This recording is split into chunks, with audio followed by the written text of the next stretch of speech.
जब भी आपने संन्यास लिया तो उसके अंदर तो अपने माता पिता से तो दूर होना पड़ता है ना?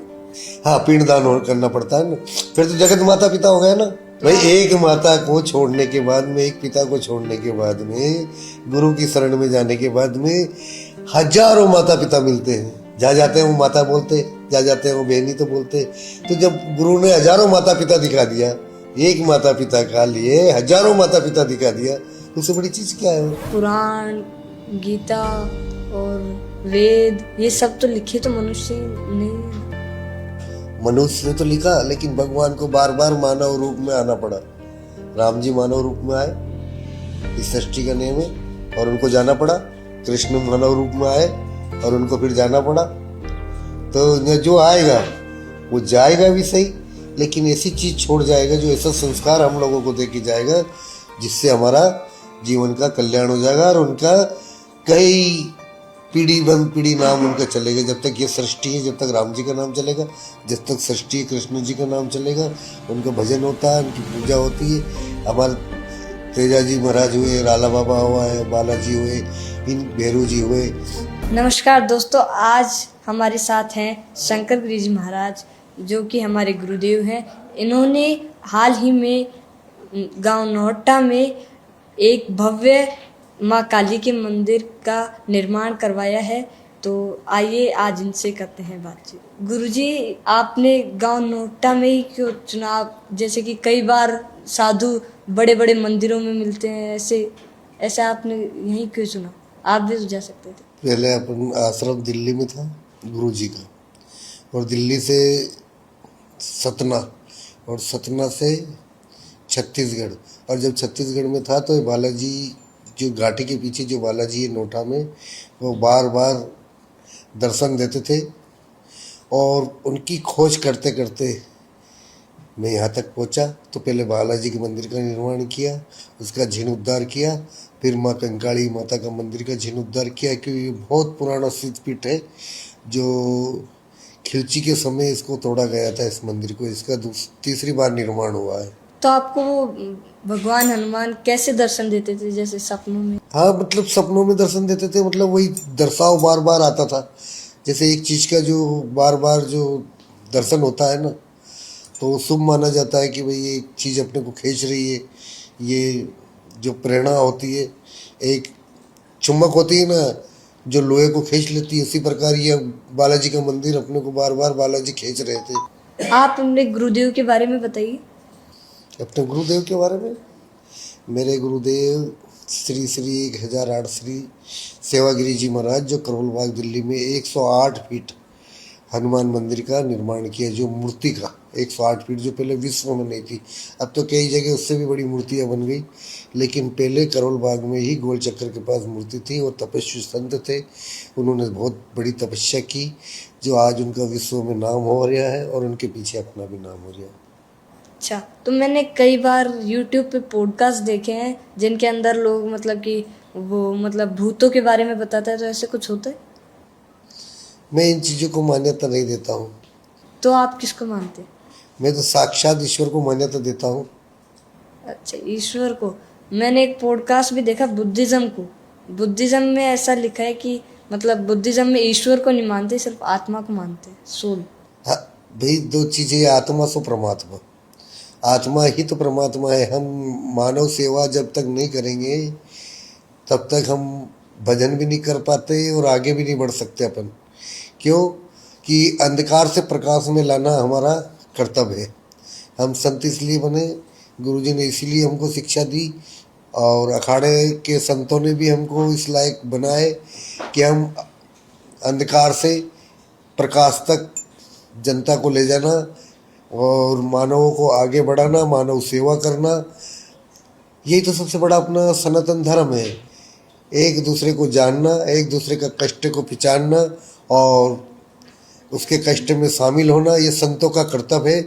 और दुख, और जैसे बुखार आ जाती है, अब तुम्हारी बुखार तो मैं ले नहीं सकता, वो तो आएगी, लेकिन मैं आपको कम से कम विश्वास और धीरज बंधा सकता हूँ कि आप चिंता न करें, आपकी बुखार चली जाएगी। तो वो बुखार चली जाती है, आपको विश्वास हो गया कि भगवान हमारी बुखार जरूर ले लेगा। विश्वास ही तो सबसे बड़ी चीज़, विश्वास ही विष्णु है। हम जितना विश्वास भगवान पे करेंगे, इस प्रगति पे करेंगे, गौ माता पे करेंगे, हमारे जो पुराने इष्ट देवता है जैसे राला बाबा है, जैसे तेजा जी महाराज है, इन्होंने भी बड़ी बड़ी तपस्या करी जो आज इनका नाम पुजारिया है। इस ऐसे ही ये जो भजन है, अपन भजन जो प्रभु की तरफ जाएंगे तो भगवान अपनी तरफ भी आएंगे।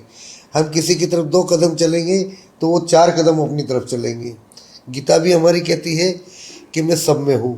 कृष्ण ने कहा मैं सब में हूँ, तो मुझे तो सब में दिखाई देते हैं। ये जितने भी मानव, पेड़ पौधा, गाय, जितने भी जीव मात्र है, उसमें सब में भगवान ही दिखते हैं। तो आप सबसे ज़्यादा अपने जीवन में सबसे ज़्यादा महत्वपूर्णता किसको देते हैं? मानव सेवा। ऐसा क्यों? मानव सेवा तो सबसे बड़ी सेवा हुई, सबसे बड़ी तपस्या हुई तो है। अब जब हम अगर अंधकार से प्रकाश में लाने की कोशिश कर रहे हैं कि हमारा सनातन धर्म आगे बढ़े, हमारा धर्म की और भी धर्म आगे बढ़े, हमारे जो बच्चे हैं वो उनका उजला भविष्य के लिए, हम आपके उजला भविष्य के लिए कामना करते हैं, उसी के लिए भजन करते हैं कि हमारी बिटिया, हमारी माता रानी और जो माता शक्ति है, इनकी रक्षा के लिए हमें संस्कार मिला है। और अखाड़ा भी इसीलिए होता है कि जो धर्म की रक्षा करने के लिए हम लोगों ने प्रेरणा, और जो ये सनातन धर्म है हमारा, ये जो हमारी बहन बेटी गौ माता, इनकी रक्षा करने के लिए और इनको अच्छा रास्ता बताने के लिए और अपना धर्म का प्रचार करने के लिए ही हम इस भजन करते हैं। तो कई लोग आपके पास भी आते ही होंगे कि हमारे घर में ये है, हमारे घर में वो है, या हमारे ऊपर वो है, जिसे हम आम भाषा में ऊपरली बाल ऐसे बोलते हैं। आते हैं तो अपना भजन का जो प्रकोप होता है, जैसे कोई लाइट होती है, एक लाइट चली जाती है, अंधेरा हो जाता है, और लाइट रहती है तो प्रकाश रहता है। अपना जो भजन के प्रताप से उनका कष्ट दूर हो जाता है और उनको विश्वास है। अच्छा, विश्वास ही आप बड़ी चीज मानते हो? विश्वास ही विष्णु है। तो आप अभी अखाड़े के बारे में बता रहे, तो अखाड़ा आप मतलब मैं समझा नहीं, अखाड़ा क्या? अपना सनातन धर्म में 13 अखाड़ा है। 13? 3 दिगंबर का है, 3 अणी का है और 7 सन्यासियों का है। 7 हमारे हैं, जैसे जूना हो गया, निर्माण हो गया, जैसे आनंद हो गया, अटल हो गया, अग्नि हो गया, है ना, और ऐसे अपने 7 अखाड़ा है। तो फिर मैंने एक घाट के बारे में सुना था, मणिकर्णिका घाट, काशी विश्वनाथ। हाँ, है ना वो। तो फिर मैंने वहाँ के लिए ऐसा सुना है कि वहाँ पर 24 घंटे चिताएं जलती है, ऐसा होता है? हाँ जी, चिता जलती है। और वहाँ जो अपने सन्यासियों में भी जो अंगोरी संत होते हैं, जो वहाँ तपस्या करते हैं। क्यों, वहाँ क्या है ऐसा? जहाँ शमशान है वहाँ शिव का वास होता है। अच्छा, क्या होता है? शिव का? हाँ, उससे पवित्र जगह कोई है ही नहीं भजन करने के लिए। मतलब शमशान के अंदर? हाँ, वहाँ सभी समा जाते हैं। हाँ, जहाँ सब समाते हैं उसको शमशान बोलते हैं। एक चीज कहते हैं कि इंसान कुछ भी लेकर भी नहीं आया था और कुछ लेकर भी नहीं जाएगा। हाँ, ये बिल्कुल सत्य है। वो चीज़ एक ही लेके जाएगा, अपना नाम अमर करके जाएगा। अच्छा कर्म करेगा, अच्छा संस्कारिक होगा, अच्छा माता पिता ने जो संस्कार दिया होगा, गुरु ने संस्कार दिया होगा, वो अपना नाम रोशन करके जाएगा। नाम की ही पूजा है। अच्छा, तो मैंने मतलब वो बोलते ना कि हमने ऐसे किया है, ऐसे किया है, ऐसे भूत को भगाया, ऐसे भूत को भगाया। मैं उन बातों पे विश्वास नहीं करता। तो वो क्या होते हैं वो लोग? वो अपनी अपनी इच्छा के ऊपर है। साधु बनने की आपको प्रेरणा कहाँ से? साधु बनने की प्रेरणा ऐसा है, क्या मालूम, माता पिता का आशीर्वाद और कुछ अगला जन्म का जो कोई तपस्या, अगला जन्म में तपस्या की होगी, जब जाके वो आगे संत बनता है। फिर जिसके बाद में गुरु के पास जाने के बाद में प्रेरणा हो गई कि जैसे गुरु एक चेला को लोहा और चुंबक जैसा खींच लेता है, और गुरु में वो चीज़ देखी गई, और देखने के बाद में एकदम प्रेरणा हो गई कि अपने को इस चीज़ को छोड़ के जन कल्याण के लिए संत बनना जरूरी है। क्यों कि आज हमारा धर्म बहुत पीछे जा रहा है, और हमारा सनातन धर्म को हमको आगे बढ़ाना है, इसका प्रचार करना है, और इसके लिए आ जाए तो अपने देश के लिए, अपने अखाड़े के लिए, और अपने मात शक्ति के लिए, और जहाँ भी मतलब ज़रूरत पड़ेगा तो ये प्राण उसी के लिए है, ये शरीर अपना उसी में लगाना है। तो आप जब धर्म की रक्षा में। जब आपने कभी संन्यास लिया, जब भी आपने संन्यास लिया, तो उसके अंदर तो अपने माता पिता से तो दूर होना पड़ता है ना? हाँ, पिंडदान करना पड़ता है ना, फिर तो जगत माता पिता हो गए ना। भाई एक माता को छोड़ने के बाद में, एक पिता को छोड़ने के बाद में, गुरु की शरण में जाने के बाद में हजारों माता पिता मिलते हैं। जा जाते हैं वो माता बोलते, जा जाते हैं वो बहनी तो बोलते। तो जब गुरु ने हजारों माता पिता दिखा दिया, एक माता पिता का लिए हजारों माता पिता दिखा दिया, तो उससे बड़ी चीज क्या है? और लेकिन वो अपनों से अलग होना भी तो एक, वो तो पिंडदान हो जाता है। अपनों से अलग कहाँ है? सब तो अपने हैं। घर छोड़ के तो जाना पड़ता है ना। अरे घर है ही कहाँ? घर तो सबको छोड़ के जाना पड़ेगा, घर किसी का भी नहीं है। अपने पिताजी के पिताजी चले गए, दादा के दादा चले गए, कोई साथ में लेके नहीं गए, तो अपना घर है कहाँ? तो आप घर किसको मानते हैं? हम तो किसी को नहीं मानते घर। अपन तो जहाँ विश्राम हो गया वही अपना घर है। ये जो जहाँ तक है अपन जहाँ बैठे हैं सब अपना अपने घर है। तो फिर वो मेरे को तो बस वो जानना है कि मतलब वो झूठ बोलते हैं या फिर ऐसा? मैं किसी के विषय में नहीं कह सकता। अच्छा। अपन किसी की बुराई करने का अधिकार अपने को है ही नहीं, जिसका कर्म जो जाने। अच्छा, मैंने ये भी सुना है कर्म ही धर्म है, तो आप उसको किस रूप से देखते हैं? बिल्कुल, कर्म अच्छे करेंगे तो धर्म भी होगा। मानव सेवा सबसे बड़ी सेवा बताई, अपनी मानव सेवा करो, गौ माता की सेवा करो। जैसे अपने पुरखा नाम को ऊंचा करके गए, अपने माता पिता नाम ऊंचा करके गए, उनका भी नाम ऊंचा करो। अपने माता पिता का नाम ऊंचा करो, अपना गुरु का नाम ऊंचा करो, अच्छी पढ़ाई करो, अच्छी लिखाई करो और अच्छी संगत करो और अच्छे लोगों के पास बैठो तो अच्छी चीज़ मिलेगी। शराब वाले के पास बैठोगे तो शराब ही पिलाएगा, दूध वाले के पास बैठेंगे तो दूध ही पिलाएगा। सही है। तो आपने अभी बताया कि गौ सेवा, तो हम सिर्फ गौ की सेवा आपने क्यों बताया? नहीं, गौ माता है हमारी। एक ये चीज़ है कि सनातन धर्म में नहीं, ठेठ से ही भगवान कृष्ण को भी गौ माता ने ही दूध पिलाया है ना। तो गौ माता के शरीर के अंदर सारे देवी देवता शरीर के अंदर है गौ माता के, और हमारी माँ और गौ माता दोनों बराबर मानते हैं अपन। ऐसा क्यों? हमारी माँ का दूध, अगर माँ नहीं रहेगी तो गौ माता हमको, उसके दूध से हम बड़े हो जाएंगे। लेकिन वो अभी बहुत सारे केस आते हैं कि जैसे अभी आया ना, वो राम मंदिर में से करोड़ों की चोरी हो गई, तो वो तो जैसा कर्म करेगा सब हो गए, सब पकड़ा जाएंगे। जब 200 की जगह 2000 करोड़ लगेंगे। उनको जब भगवान को ही नहीं छोड़ रहे तो उनको भोगना तो पड़ेगा ही ना। गौ माता हमारे लाला बाबा ने सेवा करी, गौ माता की हमारी तेजाजी ने प्राण दे दिए गौ माता के लिए। आज हमारा नाम हो रहा है उनका, उनकी जय जयकार हो रही। तो इसलिए हम गौ माता को सभी मानते हैं कि गौ माता हमारी सबसे बड़ी माता है। ये जरूरी नहीं कि हम गौशाला खोलें, ये जरूरी नहीं। हम तो चाहते हैं कि हम ऐसा प्रचार करें सब मिलके कि एक एक गाय हर घर में बंध जाए। जिसके घर में गाय ना हो तो फिर हमारी गौशाला खोलने की जरूरत ही नहीं पड़ेगी, इतनी परेशानी नहीं आएगी, इतनी गाय रोड पे घूमेगी नहीं, तार जाले लगाने की जरूरत नहीं पड़ेगी। कई कई केस होते हैं जिनके अंदर मतलब एक सऊदी के अंदर इंडिया से एक आदमी जाता है, वो वहाँ पर है ना, खाना तो सब मीट वीट ही खाते हैं, तो फिर है ना वो दिखाता है एक पैकेट के अंदर मतलब पेवर गाय का मीट भी था। तो वो तो यहाँ पर, जबकि वो तो भारत से आया हुआ है और वो भी उत्तर प्रदेश। देखो, जो खराब कर्म कर रहे हैं, हमारी गाय माता को नुकसान पहुंचा रहे, हमारी गाय माता की जान ले रहे, उनकी भी जान इसी प्रकार ही जाएगी, उनका भी ठिकाना कहीं नहीं है। जो जैसा करेगा उसको ऐसा ही भोगना पड़ेगा। कर्म हीन के सकल पदार्थ हे जग माई, कर्म हीन नर पावत नाई। उसके जो कर्म में होगा उसको भोगना ही पड़ेगा ना। अगर वो दूध की जगह, अब जैसे अपन जाते हैं बाजार में तो दूध की दुकान पे शराब नहीं मिलेगा, शराब की दुकान पे दूध नहीं मिलेगा। तो हम, बाजार तो बहुत बड़ा है, हर प्रकार की दुकान लगी, वो तो अपनी पसंद। और हमको जो अगर माचिस लेने जाना तो माचिस की तो दुकान पे जाएंगे ना, तो हम उस दुकान पे क्यों जाएंगे? और जिसको उस दुकान पे ही जाना है तो वो इस दुकान पे क्यों जाएगा? तो जो जीव को जीव खाता है ना, तो उसको भी भगवान बार बार उसको जन्म लेना पड़ता है। जितनी बार वो मुर्गा खाएगा उतनी बार वो अगला जन्म में मुर्गा उसको खाएगा।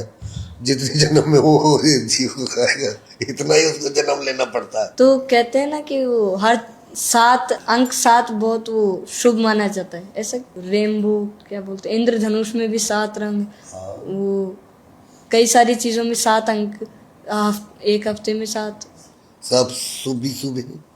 जो हमारे ऋषि मुनि, जो हमारे पुरख हो, जो हमारे सनातन धर्म में जो बनाया गया ग्रंथ है, वेद शास्त्र है, वो सब सत्य है। आज सत्य कोई शास्त्र नहीं है। जो हमारे वेद शास्त्र बताते हैं ना, जैसे गीता है, रामायण है, भागवत है, 18 पुराण, 6 शास्त्र है ना, ये सब सत्य है। आज सत्य कोई मार्ग नहीं दिखाता है, इसमें सब मार्ग दिखाने की जगह है। लेकिन लिखा तो वे सब मतलब पुराण, गीता और वेद, ये सब तो लिखे तो मनुष्य नहीं है ना। मनुष्य ने तो लिखा, लेकिन भगवान को बार बार मानव रूप में आना पड़ा। राम जी मानव रूप में आए इस सृष्टि का नियम है, और उनको जाना पड़ा। कृष्ण मानव रूप में आए और उनको फिर जाना पड़ा। तो जो आएगा वो जाएगा भी सही, लेकिन ऐसी चीज़ छोड़ जाएगा, जो ऐसा संस्कार हम लोगों को दे के जाएगा, जिससे हमारा जीवन का कल्याण हो जाएगा और उनका कई पीढ़ी बन पीढ़ी नाम उनका चलेगा। जब तक ये सृष्टि है, जब तक राम जी का नाम चलेगा, जब तक सृष्टि है, कृष्ण जी का नाम चलेगा, उनका भजन होता है, उनकी पूजा होती है। हमारे तेजा जी महाराज हुए, राला बाबा हुआ है, बालाजी हुए, इन भैरू जी हुए, ये अपना नाम छोड़ गए और इनके नाम की ही पूजा करते हैं और नाम से ही काम चलता है। तो अभी जैसा कि आपने बताया कि जितनी बार भी अगर कोई आदमी मुर्गा खाएगा तो उसको ही उतनी बार जन्म लेना पड़ेगा, फिर उसको कोई खाएगा, उसको वही मुर्गा खाएगा। हाँ, लेकिन जिसने पहले मुर्गा खाया तो फिर वो भी तो मुर्गा भी तो कोई पाप करके ही आया होगा। वही बात तो है ना, कि जो जैसा उसने करा वैसा उसने पा लिया। फिर बार बार वही है।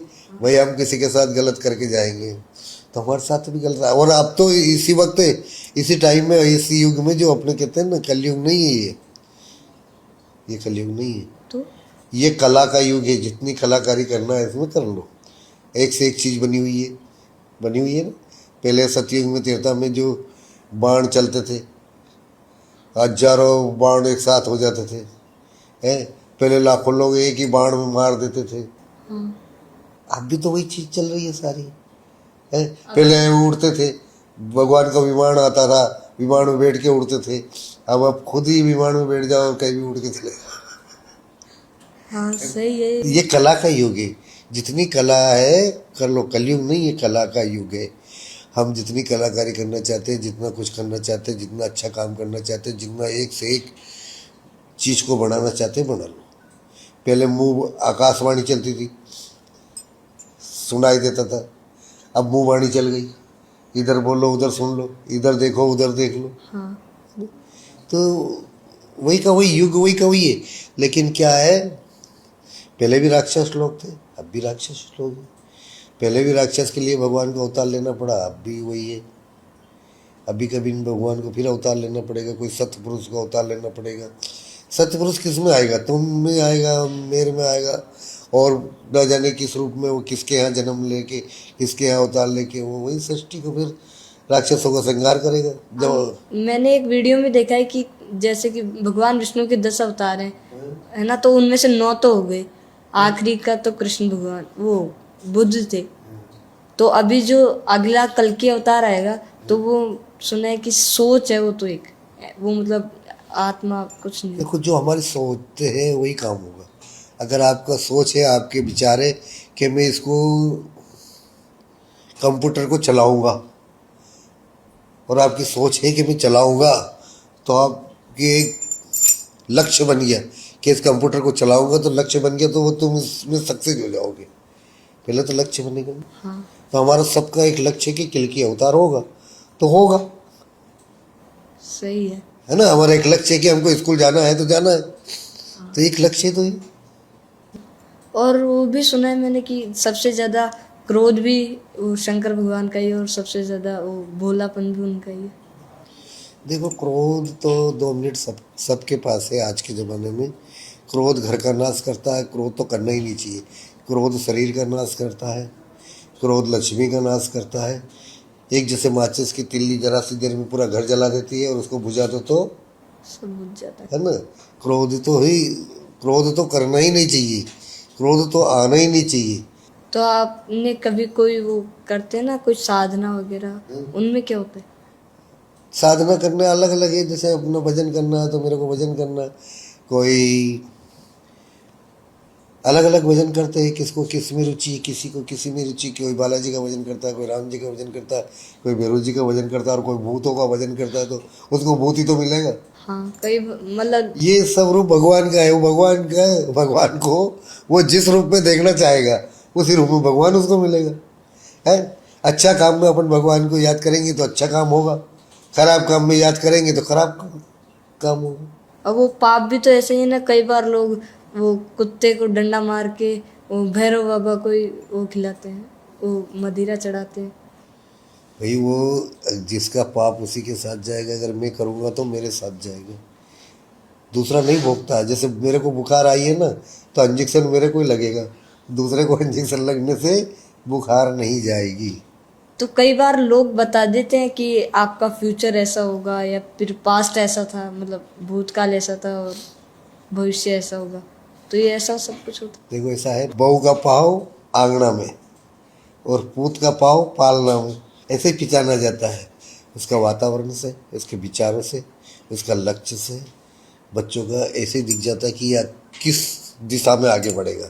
तो धन्यवाद गुरुजी, आपसे मिलकर बढ़िया लगा। भगवान खुश रखे, खूब आगे बढ़ाए, खूब अच्छी पढ़ाई करो, खूब अच्छी लिखाई करो, और माता पिता का खूब तुमको आशीर्वाद रहे, और गुरुओं का तो है ही सही, और खूब माता पिता की सेवा करो और माता पिता की आज्ञा का पालन करो। सबसे बड़ा धर्म यही है, अपना धर्म को आगे बढ़ाओ, और अपना धर्म से कोई बड़ी चीज़ नहीं।